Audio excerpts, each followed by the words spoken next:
So, good morning! Nandito tayo ngayon sa pinapagawang bahay and sa mga nag-aantay sa update, eto na yung update natin sa ngayon. Medyo matagal-tagal din tayong hindi nakapag-update dito sa pinapagawang bahay namin ni Mark. So, eto na guys, ang hinihintay ninyo. Ayan. Parang bagong ano nila, oh.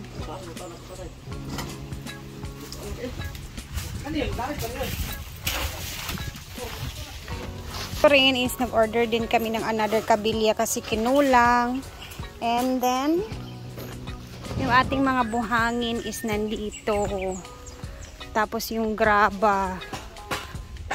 Yung graba natin is natabunan na ng mga dahon-dahon at mga ano dyan. Ito naman yung mga ano natin buhangin. So, eto na nga. Medyo matagal-tagal din tayo nag-update, no? Kasi nga, depende din naman sa ating budget, kung kailan natin siya ipapagawa ulit o makakabili ng materyales. So, medyo natagalan din talaga siya. Pero, ang importante is meron tayong paunti-unting ginagawa. Kahit papano, kahit maliit man. So, at least kahit nagmo-move siya ba?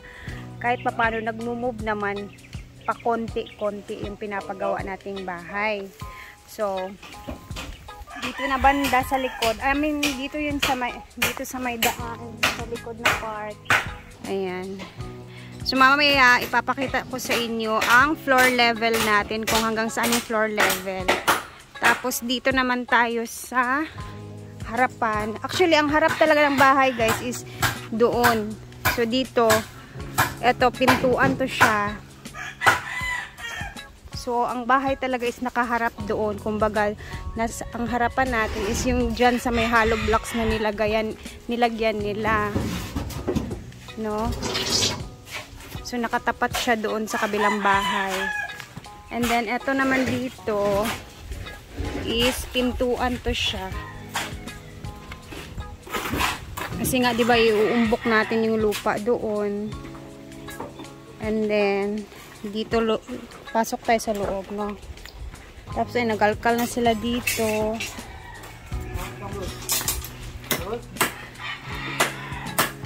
And then yung floor level natin is eto siya, oh. Dito. Eto ang magiging floor level natin. So medyo mahaba talaga. I mean, mataas ba? Ayan, tingnan nyo. So, naka-level, nakataas yung ating, syempre parang maglalagay tayo dito ng medyo hagdanan. So, ito yung tapat talaga ng bahay. Ito yung magiging tapat ng bahay. So, dito yung pintuan na malaki, front door, and then, tapos, ayun na. May itsura sa loob. So, pakonti-konti lang talaga, no? Kasi hindi naman siya ganun kadali. Sa totoo lang.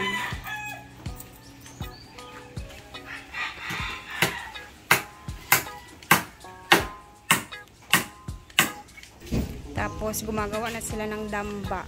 Kasi, paakyat na yung ano nila simento na gagawin. So, yung una naming nabili talaga ni Mark na hollow blocks is 500. And then itong additional na another 500. Pangalawang beses pa lang to na nabili din namin. So, abutin siguro tayo ng 2,000 hollow blocks. Ganon siya. So, meron pa tayong mga 1,000 hollow blocks na bibilhin bago siya talaga. Bago masirado itong lahat na piling sa labas.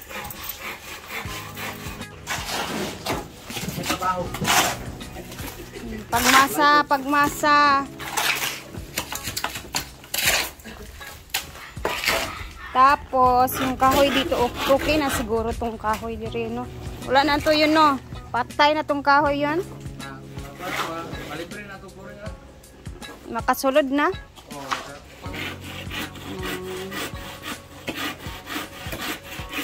So, yan lang. Filing.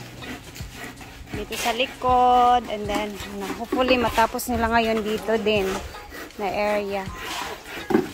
Para magkalahati na tayo, o 'di ba? Perfect. And then napay kalahati gid 1,000 ka hollow blocks yun, no? Another 1,000 nga hollow blocks. Oh, 2,000 ang tanan. Mo gani 2,000 man tong ingon ni yun. Mo gani. Yan, ikot tayo.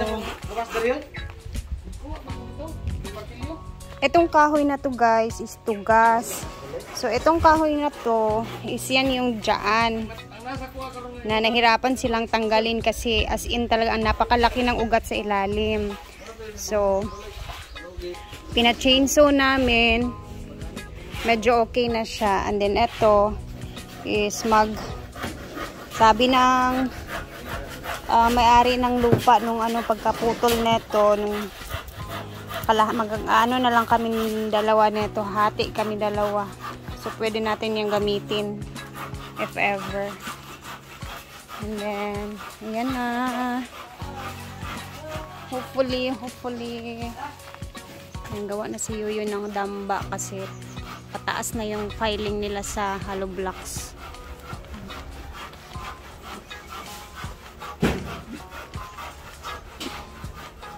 So, ayan na ang itsura dito.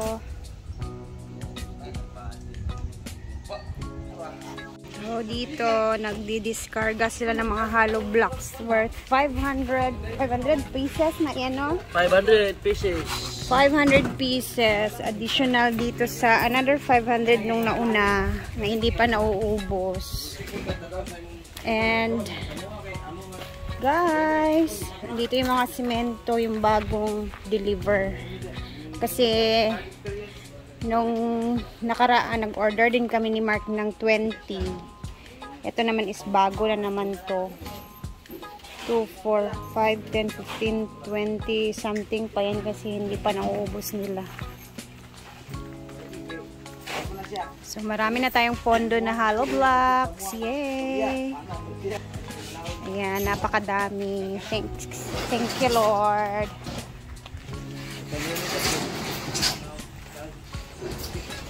Pilang isa ni Beb? Tag 9 pesos yung isa neto, guys. So, i-times niyo sa 500. Thank you, kaayo.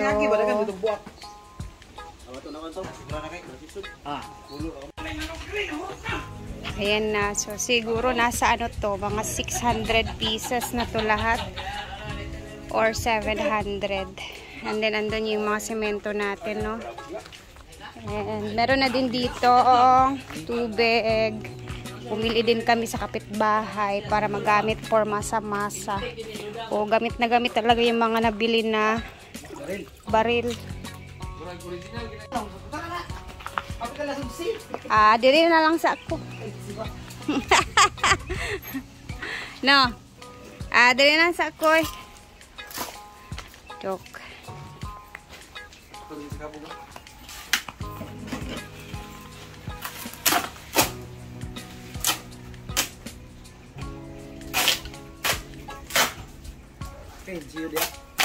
Sa bagbad siguro. Guys, silag snack daw.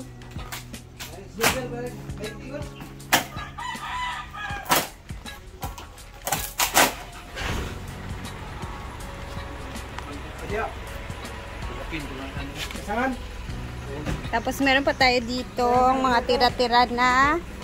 Ito yung una namin bili na mga para sa nung una. So yung nasa labas is additional na lang din yun.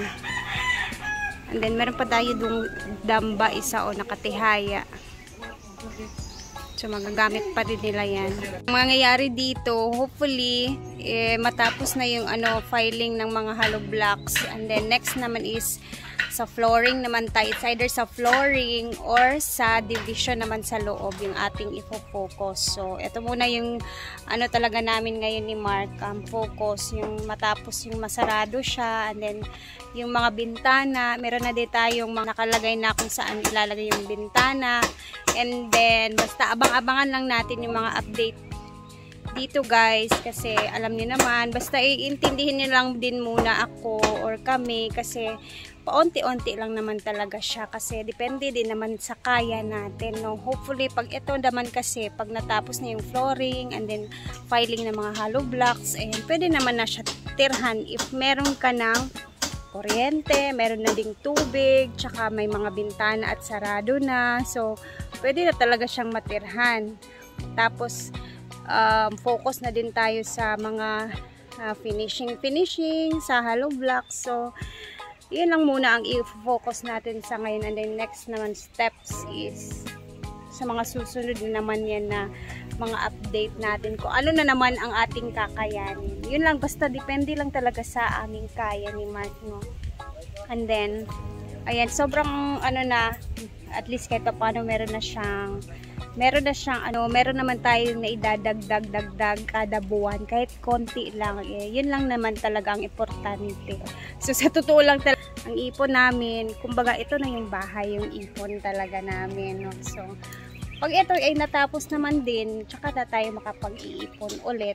Ang importante, meron tayong nagawa dito sa ating pinapagawa na bahay. And yung mga kahoy-kahoy naman na iba, nung mga nagamit nila nung mga unang gawa talaga naman na bili natin, is binigay ko sa aking kapatid kasi ayun, pinapaayos din niya yung kanyang bahay. So binigay ko yung iba sa kanya, yung mga kahoy, para hindi na siya makabili ng mga kahoy. Kasi yung sa atin naman is, dito naman is mga damba na lang naman din ang kailangan nating gamitan ng kahoy. So medyo marami din yung naibigay ko sa kanya. So at least kahit pa paano nakatulong din ako sa kanyang bahay. Kasi nagpa color roof din siya doon, yung kapatid kong lalaki. So eto na ang ating mga hollow blocks na napakadami, guys. Thank you Lord for this blessing. And dito, eto yung makikita ninyo sa mga sinahod natin at sa mga pagpanood din nyo lagi sa mga videos. Eto na yun, guys. At least kahit pa paano meron kayong nakikita dyan na pinaghirapan din natin. And syempre salamat lagi sa panunood ng mga videos ko, guys. Ako ay nagpapasalamat talaga lagi sa inyo. At sobrang thankful and grateful ako sa mga support ninyo sa akin. So ayan, hanggang dito na muna tayo at ako'y aalis na muna. And syempre, trabaho para meron tayong sasahurin next month. Thank you guys for always watching, and thank you. God bless us everyone. Bye!